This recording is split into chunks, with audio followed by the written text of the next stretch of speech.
ಕಳೆದ 25 ವರ್ಷಗಳಿಂದ ನಾನು ಅವ್ರನ್ನ ನೋಡೇ ಇಲ್ಲ. ದೇವರು ದೊಡ್ಡೋಣ ಯಜಮಾನ್ರೆ, ಎಲ್ಲೋ ಇತ್ತ ನಮ್ಮನ್ನ ಕೊನೆಗೂ ನಿಮ್ಮನೆಗೆ ತಂದು ಸೇರಿಸ್ತ. ನನ್ನ ಮಲ್ಲಿನ ನಿಮ್ಮ ಮನೆ ಸೊಸೆ ಆಗೋ ಥರ ಮಾತ. ಮಲ್ಲಿ ತಾಯಿ ಇದ್ದಿದ್ರೆ ಆ ಜೀವ ಶಾಲೆ ಖುಷಿ ಪಟ್ಟಿರೋದು, ಸಂಭ್ರಮಿಸಿರೋದು. ಕೊನೆಗೂ ನನ್ನ ಮಗಳು ಒಳ್ಳೆ ಜಾಗಕ್ಕೆ ಸೇರಿದ್ವಲ್ಲ ಅಂತ ದೇವ್ರಿಗೆ ಕೈ ಮುಗ್ತಿರೋದು. ಈಗಲೂ ಮೇಲೆಲ್ಲೋ ಇದ್ಕೊಂಡು ತುಂಬಾ ಖುಷಿ ಪಡ್ತಿರ್ತಾಳೆ ಯಜಮಾನ್ರೆ. ಅಂಥದ್ರಾಗೆ ನೀವೀಗ ಹೋಗಿ ಆ ರಾಜೇಂದ್ರ ಭೂಪತಿಗೆ ಸತ್ಯ ವಿಷಯಗಳನ್ನ ಹೇಳಿದ್ರೆ ಆ ತಾಯಿ ನಿಂತ್ಕೊಳ್ಳಲ್ವ ಯಜಮಾನ್ರೆ? ಅವ್ರದನ್ನು ಬಯಸಿರ್ಲಿಲ್ಲ, ಅವ್ರು ಇವತ್ತು ಇಲ್ಲದೆ ಇರ್ಬೋದು, ಆದ್ರೆ ಆ ತಾಯಿಗೆ ಕೊಟ್ಟಿರೋ ಮಾತು ಹಾಗೆ ಉಳ್ಕೊಂಡ್ಬಿಟ್ಟಿದೆ. ನಾನು ಅದನ್ನು ಉಳಿಸ್ಕೊಳ್ಳೇಬೇಕು ಯಜಮಾನ್ರೆ. ಆಗ್ಲೇ ಆ ತಾಯಿ ಆತ್ಮಕ್ಕೆ ಶಾಂತಿ ಸಿಗೋದು ಯಜಮಾನ್ರೆ. ತಾತ, ನೀವು ಹೇಳಿದ ನಿಜ. ಆ ತಾಯಿ ಕೊನೆ ಆಸೆ ಅದೇ ಆಗಿತ್ತು ಅಂದಮೇಲೆ ಅದು ಹಾಗೆ ಇಟ್ಬಿಡ್ಲಿ ಬಿಡಿ. ನಾನು ಯಾರಿಗೂ ಹೇಳಲ್ಲ. ಹಾಗಂತ ಮಾತು ಕೊಡಿ. ಆ ತಾಯಿಗೆ ನಾನು ಮಾತು ಕೊಟ್ಬಿಟ್ಟಿದ್ದೀನಿ. ಆ ಮಾತನ್ನು ಉಳಿಸ್ಕೊಳ್ಳೋದು ನನ್ನ ಜವಾಬ್ದಾರಿ. ಹಾಗಂತ ಮಾತು ಕೊಡಿ ಯಜಮಾನ್ರೆ.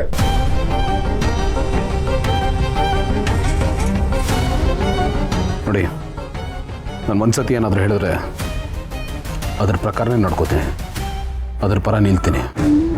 ನಾನು ಹೇಳಿದ್ದೀನಿ ಅಂದಮೇಲೆ ಅದೇ ಆಣೆ ಪ್ರಮಾಣ ಎಲ್ಲ. ನನ್ನ ನಂಬಿ.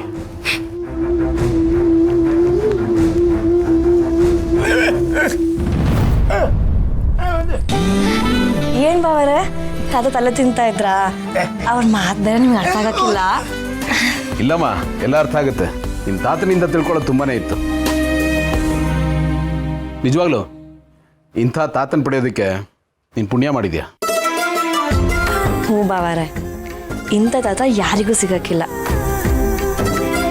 ಅದ್ಯಾವ್ರು ಅಪ್ಪ ಅವನ ಕಿತ್ಕೊಂಡ, ಆದರೆ ತಾತ ಅನ್ನೋ ವರ ಕೊಟ್ಬಿಟ್ಟ. ಅಪ್ಪನ ಕಾಳಜಿ, ಅವನ ಪ್ರೀತಿ ಎಲ್ಲ ಇವರಿಂದನೇ ಸಿಗ್ತೈತೆ. ನಿಜಮ್ಮ, ಎಲ್ರಿಗೂ ಇಂಥವ್ರು ಸಿಗಲ್ಲ. ಸರಿ, ಈಗ ಹೀಗೆ ಮಾತಾಡ್ತಿರ್ತೀಯಾ ಅಥವಾ ಮನೆಗೆ ಬರೋ ಪ್ಲಾನ್ ಏನಾದರೂ ಮಾಡಿದ್ಯಾ? ಹೇಗೆ?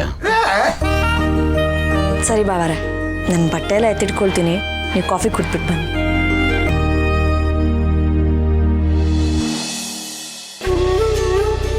ಸದಾ ಬನ್ನಿ ಅದ್ಗೆ. ಇಲ್ಲಿ ಬಾ, ಇಲ್ಲಿ ನಾನು ಕಾಲುತ್ತೇನೆ. ಅದ್ಗೆ ಏನು ಮಾಡ್ತಿದ್ದೆ? ಎದ್ದೇಳಿ, ಈಗ ಬನ್ನಿ ನೀವಲ್ಲಿ. ಅಲ್ಲಿ ಬನ್ನಿ, ಕೂತ್ಕೊಳ್ಳಿ. ಯಾಕೆ? ಕೂತ್ಕೊಳ್ಳಿ ನೀವು. ಹಾ, ಇನ್ಮೇಲೆ ನೀವು ನಮ್ಮ ಹತ್ರ ಕಾಲುತ್ತಿಸ್ಕೋಬೇಕು, ನೀವು ಸೇವೆ ಮಾಡಿಸ್ಕೋಬೇಕು.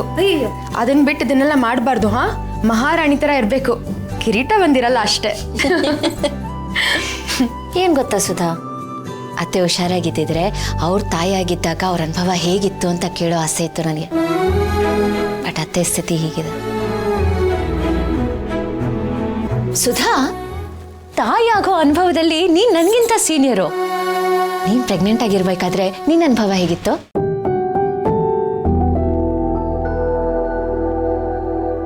ಸುಧಾ, ಏನಾಯ್ತು? ಯಾಕೆ ಸುಮ್ಮನಾಗ್ಬಿಟ್ಟೆ? ನಂದೆಲ್ಲ ಯಾಕೆ ಬಿಡಿ ಅದ್ಗೆ. ನಂದು ಬರೀ ಗೋಳಿನ ಕತೆನೆ. ಕತೆ ಅಲ್ಲ, ಬರೀ ವ್ಯತೆ. ನನ್ನ ಜೀವನದಲ್ಲಿ ಖುಷಿ ಅನ್ನೋದೇ ಇರಲಿಲ್ಲ. ನನ್ನ ಜೀವನನೇ ಒಂಥರ ವಿಚಿತ್ರ ಅದ್ಗೆ. ನನ್ನ ಜೀವನದಲ್ಲಿ ಸುಖ ಸಂತೋಷ ಅದು ಬಂದಿದೆ ಅಂದರೆ ನೀವು ಅಣ್ಣ ಸಿಕ್ಕಿದ ಮೇಲೆ. ನೀವು ತಾಯಿಯಾದ ಅನುಭವ ಹೇಗಿತ್ತು ಅಂತ ಕೇಳಿದ್ರಲ್ವಾ ಅದ್ಗೆ? ನನ್ನ ಅನುಭವ ಸ್ವಲ್ಪನೂ ಚೆನ್ನಾಗಿರಲಿಲ್ಲ. ಸಾರಿ ಸುಧಾ, ಕೆದಕ್ತಿದ್ದೀನಿ ಅಂತ ಅನ್ಕೋಬೇಡ. ಅನುಭವ ಚೆನ್ನಾಗಿರ್ಲಿಲ್ಲ ಅಂತ ಹೇಳ್ದೆಲ್ಲ. ಲಚ್ಚಿ ಹುಟ್ಟಬೇಕಾದ್ರೆ ನಿನ್ ಗಂಡ ಇರ್ಲಿಲ್ವಾ?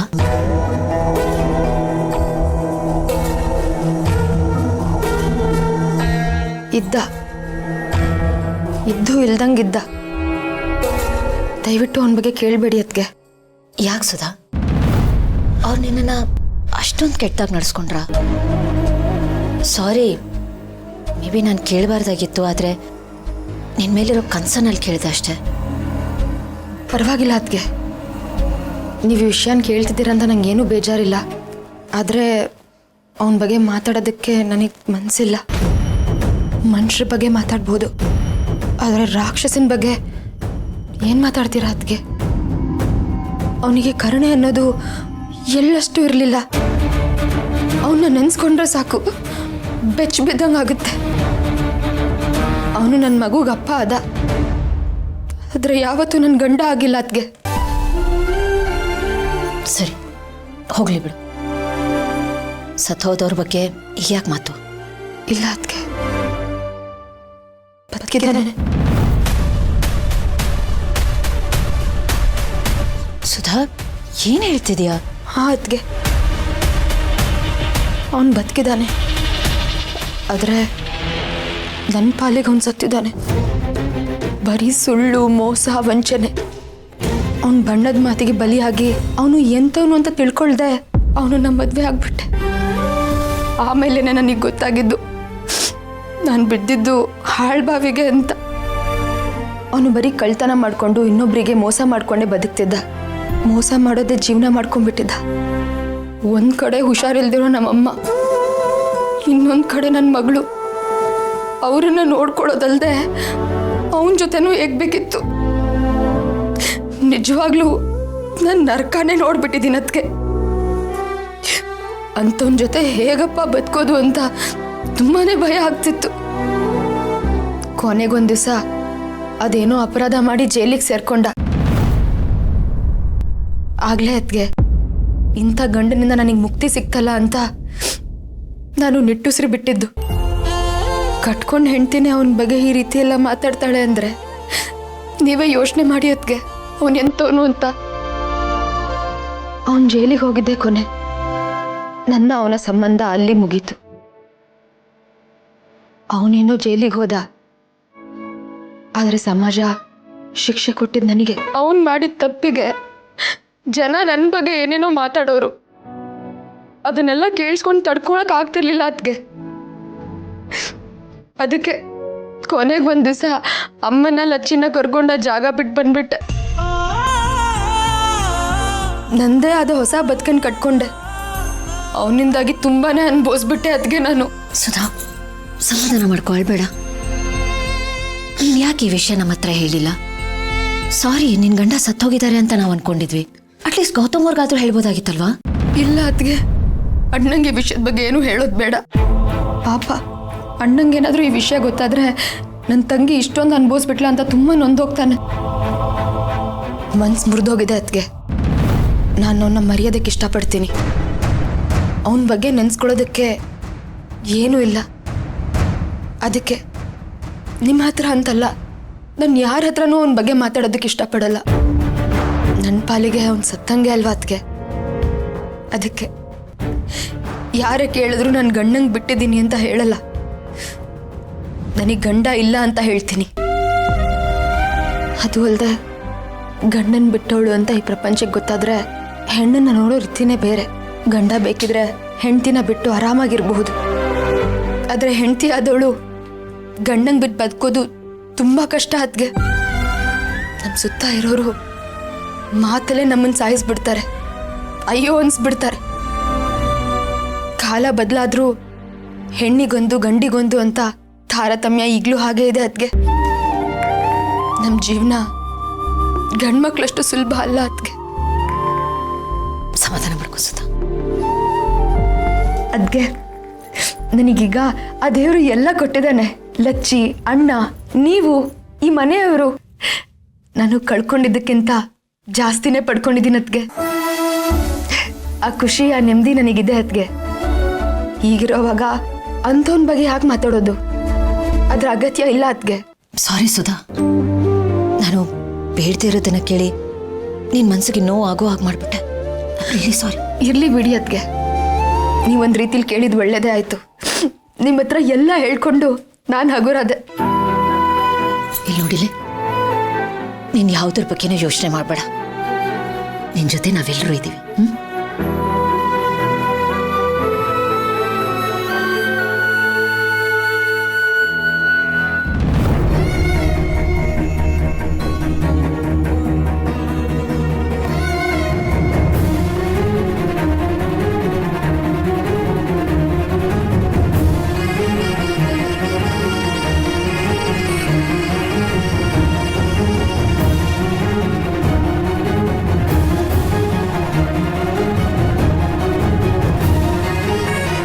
ನೋಡಿದೆ ಸುಧಾ, ಅತ್ತೆಗೇನೂ ಅರ್ಥ ಆಗದೆ ಇರ್ಬೋದು, ಆದರೆ ನಿನ್ನ ಕಷ್ಟ ಅರ್ಥ ಆಗುತ್ತೆ. ನೀನು ಕಣ್ಣೀರು ಹಾಕೋದು ಅವ್ರಿಗಿಷ್ಟ ಇಲ್ಲ. ಇನ್ನು ಮುಂದೆ ಯಾವತ್ತೂ ಕಣ್ಣೀರು ಹಾಕ್ಬೇಡ. ನನಗೆ ಅಳ್ಬೇಡ ಅಂತ ಹೇಳ್ಬಿಟ್ಟು ನೀವು ಅಳ್ತಿದ್ದೀರಾ? ನೋಡಿ, ನಾನು ಇನ್ನು ಮುಂದೆ ಅಳಲ್ಲ, ನೀವು ಅಳ್ಬೇಡಿ. ಅಮ್ಮನಿಗೆ ನಾನಂದ್ರೆ ಎಷ್ಟು ಇಷ್ಟನೋ ನೀವಂದ್ರೆ ಅಷ್ಟೇ ಇಷ್ಟ. ನೀವತ್ರ ಅಮ್ಮಂಗೆ ತುಂಬ ಬೇಜಾರಾಗುತ್ತೆ. ನಾನು ಖುಷಿಯಾಗಿರ್ತೀನಿ, ನೀವು ಖುಷಿಯಾಗಿರಿ. ಹಾ,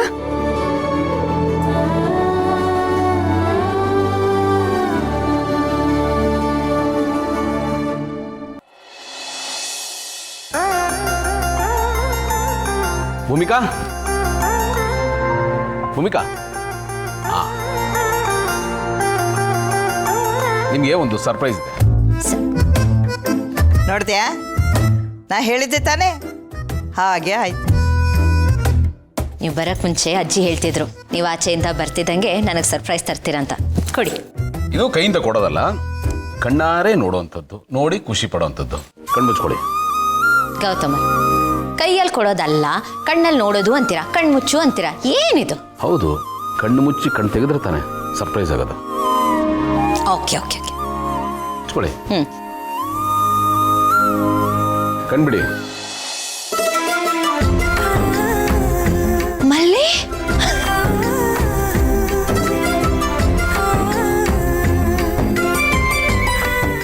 ಓ my God, thank you so much. ಇದು ನಿಜವಾಗ್ಲೂ ತುಂಬ ದೊಡ್ಡ surprise. Thank you so much. ಹೇಗಿದೆಯಾ?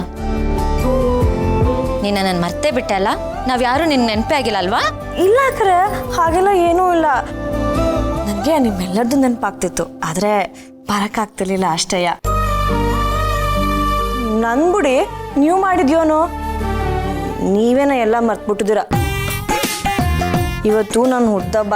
ಬೆಳಗ್ಗೆ ಫೋನ್ ಮಾಡಿ ನೀವು ನಂಗೆ ಶುಭಾಶಯ ಹೇಳ್ಬೇಕಿತ್ತು, ಹೇಳಿದ್ರ ನೀವು? ದೊಡ್ಡದಾಗ ನನಗೆ ಹೇಳ್ಬಿಟ್ರಿ ಎಲ್ಲದನ್ನು ಮರ್ತ್ಬಿಟ್ಟಿದ್ದೀರಾ ಅಂತ. ನಾನು ನಿಮ್ಮ ಜೊತೆ ಮಾತಾಡೋಕ್ಕಿಲ್ಲ, ಟೂಟು ನಿಮ್ಮ ಜೊತೆ. ನಾನು ಬಾವರ ಹತ್ರ ಮಾತ್ರ ಮಾತಾಡ್ತೀನಿ. ಅಮ್ಮ, ನನಗೂ ಮಾತಾಡೋಕೆ ಅವಕಾಶ ಕೊಡು. ಬೆಳಿಗ್ಗೆ ನೀನು ದೇವಸ್ಥಾನಕ್ಕೆ ಹೋಗಿರ್ತೀಯ, ಯಾಕೆ ಡಿಸ್ಟರ್ಬ್ ಮಾಡೋದು? ಆಮೇಲೆ ಮಾತಾಡಿದ್ರೆ ಆಯಿತು, ವಿಶ್ ಮಾಡಿದ್ರೆ ಆಯಿತು ಅಂತಿದ್ದೆ. ಅಷ್ಟಲ್ಲಿ ನೀನೇ ಬಂದ್ಬಿಟ್ಟೆ. Happy birthday. ಓಹೋ, ಪೂಸೆಲ್ಲ ಹೊಡಿಯೋಕೆ ಬರಬೇಡಿ. ಹಾಯ್ಸಿದ್ದನ್ನ ಲೇಟಾಗಿ ಹೇಳೋ ಶುಭಾಶಯ ಎರಡೂ ಒಂದೇಯ. ನಿಮ್ಮ ಶುಭಾಶಯ ನೀವೇ ಇಟ್ಕೊಳ್ಳಿ. ಸಾರಿ ಮಲ್ಲಿ, I am very sorry. Happy birthday. ಸರಿ ಬಿಡಿ, ನಿಮ್ಮನ್ನೆಲ್ಲ ನೋಡಿ ಶಾನೆ ಖುಷಿ ಆಯಿತು. ನನಗೂ ಅಷ್ಟೇ, ನಿನ್ನ ನೋಡಿ ಶಾನೆ ಖುಷಿ ಆಯಿತು. ಹ್ಯಾಪಿ ಬರ್ತ್ಡೇ ಮಲ್ಲಿ. ದೇವ್ರು ನಿನ್ಗೆ ಯಾವಾಗಲೂ ಈ ರೀತಿ ಖುಷಿಯಾಗಿಟ್ಟಲ್ಲಿ. Thank you ಅಕ್ಕಾರೆ. ಅಕ್ಕಾರೆ, ವಿಷಯ ಕೇಳಿ ಶಾನೆ ಖುಷಿ ಆಯಿತು. ಹೊಟ್ಟೆಲಿ ಪಾಪು ಬರ್ತಿದೆ ಅಂತೆ. ಈ ವಿಷಯ ಕೇಳ್ತಿದಂಗೆ ಓಡೋಡ್ ಬಂದ್ಬಿಟ್ಟೆ. ಒಳ್ಳೇದೇ ಮಾಡ್ದೆ. ಆದರೂ ಬರೋಕ್ಕೆ ಮುಂಚೆ ಒಂದು ಮೆಸೇಜು ಫೋನ್ ಆದರೂ ಮಾಡಬೇಕಿತ್ತಲ್ವಾ? ಹೇಳೋದು ಬೇಡ ಅಂತ ಬಾವರೇ ಹೇಳಿದ್ದು. ಸರ್ಪ್ರೈಸ್. ಏನು ಗೊತ್ತಾಕರೆ, ಬಾವಾರು ನೀವು ಗರ್ಭಿಣಿ ಅಂತ ಹೇಳ್ತಿದ್ದಂಗೆನೆ ನಂಗೆ ಶಾನೆ ಖುಷಿ ಆಗೋಯ್ತು. ನೀವು ಬಸ್ರಿ ಅಂತ ಮಾತ್ರ ತಲೆಯಲ್ಲಿತ್ತು, ಬೇರೊಂದು ತಲೆಗೇನೆ ಬರಲಿಲ್ಲ. ನಿಮ್ಮನ್ನು ನೋಡಬೇಕು, ನಿಮ್ಮ ಸೇವೆ ಮಾಡಬೇಕು ಅಂತೇಳಿ ಓಡೋಡ್ ಬಂದ್ಬಿಟ್ಟೆ. ನಾ ತಾಯಿ ಆಗ್ತಿದ್ದೀನಿ ಅಂತ ಗೊತ್ತಾಗ್ತಿದ್ದಂಗೆನೆ ನೀವು ನನ್ನನ್ನು ಹೆತ್ತಮ್ಮ ಥರ ನೋಡ್ಕೊಂಡಿದ್ದೀರಾ. ನಿಮಗೆ ಪಾಪು ಆಗ್ತಿದೆ, ನಾನು ನಿಮ್ಮ ಸೇವೆ ಮಾಡಲೇಬೇಕಲ್ವಾ? ಆದರೆ ನನ್ನ ಅದೃಷ್ಟ ನೆಟ್ಟಗಿರಲಿಲ್ಲ.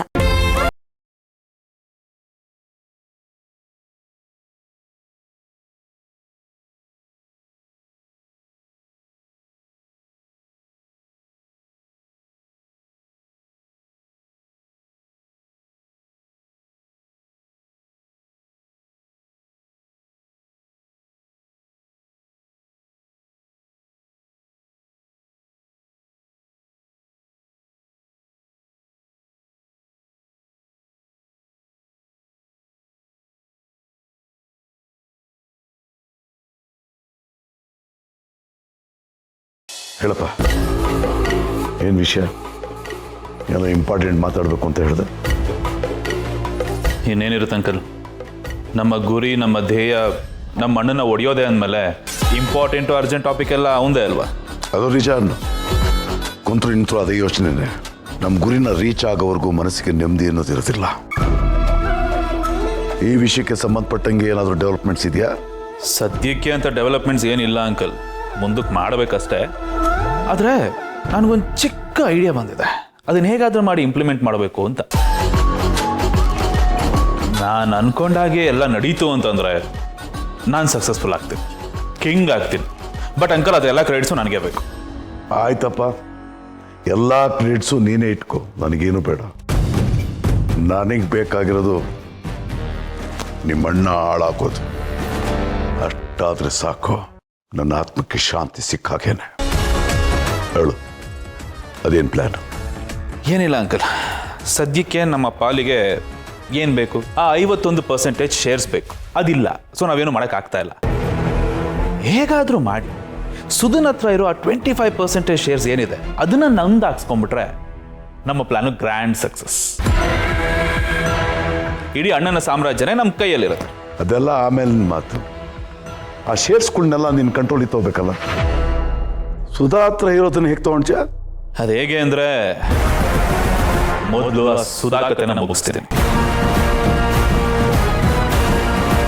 ಅವಳ ಕತೆ ಮುಗಿದ್ಮೇಲೆ ಅಣ್ಣ ಸುಧಾ ಬಿಟ್ಟರೆ ನೆಕ್ಸ್ಟ್ ಇರೋ ಕ್ಯಾಂಡಿಡೇಟ್ ಮನೇಲಿ ನಾನು ಮಗ. ಸೊ ಆ ಪಾಯಿಂಟನ್ನು ಇಟ್ಕೊಂಡು ಆ 25% ಶೇರ್ಸ್ನ ನನ್ನ ಹೆಸ್ರಿಗೆ ಬರ್ಸ್ಕೊಂಡ್ಬಿಟ್ರೆ ನಮ್ಮ ಪ್ಲಾನ್ ಸಕ್ಸಸ್. ಅಂಕಲ್, ಯಾಕೆ ಸೈಲೆಂಟ್ ಆಗಿಬಿಟ್ರಿ? ಪ್ಲಾನು ಇಷ್ಟ ಆಗಲಿಲ್ಲ? ನೀನು ಹೇಳೋದನ್ನ ಕೇಳೋದಕ್ಕೆ ತುಂಬ ಚೆನ್ನಾಗಿದೆ, ಆದರೆ ಒಬ್ಬರನ್ನ ಮುಗಿಸೋದು ಸಾಮಾನ್ಯ. ಅದು ಮನೆಯವ್ರನ್ನ, ಅದೆಷ್ಟು ರಿಸ್ಕ್ ಅಂತ ಗೊತ್ತಾ ನಿನಗೆ? ಗೊತ್ತು ಅಂಕಲ್, ಬಟ್ ರಿಸ್ಕ್ ತೊಗೊಂಡ್ರೆ ತಾನೆ ಏನಾದರೂ ಅಚೀವ್ ಮಾಡೋಕ್ಕಾಗೋದು. ನಿನ್ನ ಮಾತನ್ನು ನಾನು ಒಪ್ಕೋತೀನಿ, ರಿಸ್ಕ್ ತಗೋಬೇಕು ನಿಜ. ಆದರೆ ತಲೆ ಗಟ್ಟಿ ಇದೆ ಅಂತ ಬಂಡೆ ಗುತ್ಕೋಬಾರ್ದು. ನೀನು ಇದರಲ್ಲಿರೋ ರಿಸ್ಕನ್ನ ತುಂಬ ಅಂಡರ್ ಎಸ್ಟಿಮೇಟ್ ಮಾಡ್ತಾ ಇದೀಯ. ಅಷ್ಟೊಂದು ಓವರ್ ಕಾನ್ಫಿಡೆನ್ಸ್ ಒಳ್ಳೇದಲ್ಲ. ಒಬ್ಬನ ಕೊಳ್ಳೋದು ಅಂದರೆ ಸೊಳ್ಳೆನ ಹೊಸ್ಕಾಗ್ತಂಗೆ ಅಂದ್ಕೊಂಡ್ಬಿಟ್ಟಿದ್ಯಾ? ಅವಳಿಗೆ ಏನಾದರೂ ಆದರೆ ಅವಳಿಗೆ ಏನಾಯಿತು, ಯಾರು ಏನು ಮಾಡಿದ್ರು ಅನ್ನೋ ಪ್ರಶ್ನೆ ಹುಟ್ಟುತ್ತೆ. ಎನ್ಕ್ವೈರಿ ಶುರುವಾಗುತ್ತೆ. ಆಮೇಲೆ ಎಲ್ಲ ನಿನ್ನ ಬುಡಕ್ಕೆ ಬರುತ್ತೆ. ಒಂದು ಮಾತು ತಿಳ್ಕೊ, ಪ್ಲಾನ್ ಮಾಡೋದು ದೊಡ್ಡ ವಿಷಯ ಅಲ್ಲ. ಅದನ್ನು ಯಾರು ಬೇಕಾದರೂ ಮಾಡ್ತಾರೆ.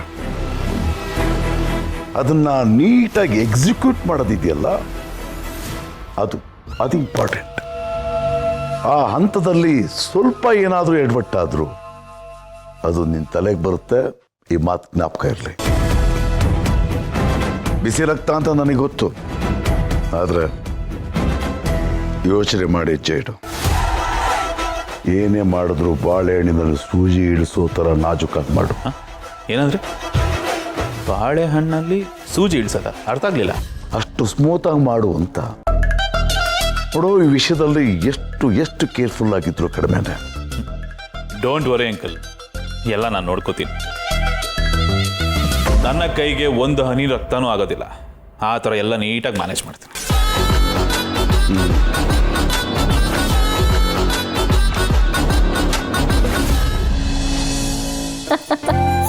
ಮಲ್ಲಿ, ನಿನ್ನ ಪಟ ಮಾತು, ನೀನು ನನ್ನನ್ನು ಗೋಳು ಇಕ್ಕೊಳ್ಳೋದು, ನನ್ನನ್ನು ರೇಗಿಸೋದು, ಇದನ್ನೆಲ್ಲ ನಾನು ತುಂಬಾ ಮಿಸ್ ಮಾಡಿಕೊಂಡೆ. ನನಗೂ ಅಷ್ಟೇ ಅಕ್ಕಾರೆ, ನಿಮ್ಮನ್ನ ನೋಡಿ ಶಾನೆ ಖುಷಿ ಆಯಿತು. ಹಾಗೆ ನೀನು ಜಯದೇವರು ಆದಷ್ಟು ಬೇಗ ಗುಡ್ ನ್ಯೂಸ್ ಕೊಡಬೇಕು.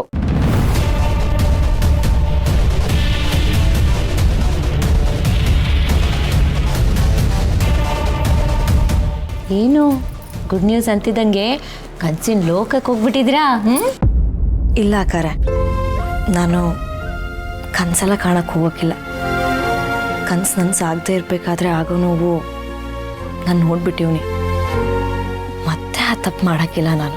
ನನಗೂ ಕನಸಿಗೂ ಆಗ ಬರೋಕ್ಕಿಲ್ಲ ಅಕ್ಕಾರೆ. ಮಲ್ಲಿ, ಯಾವಾಗ ಅನ್ಕೋತೀಯ?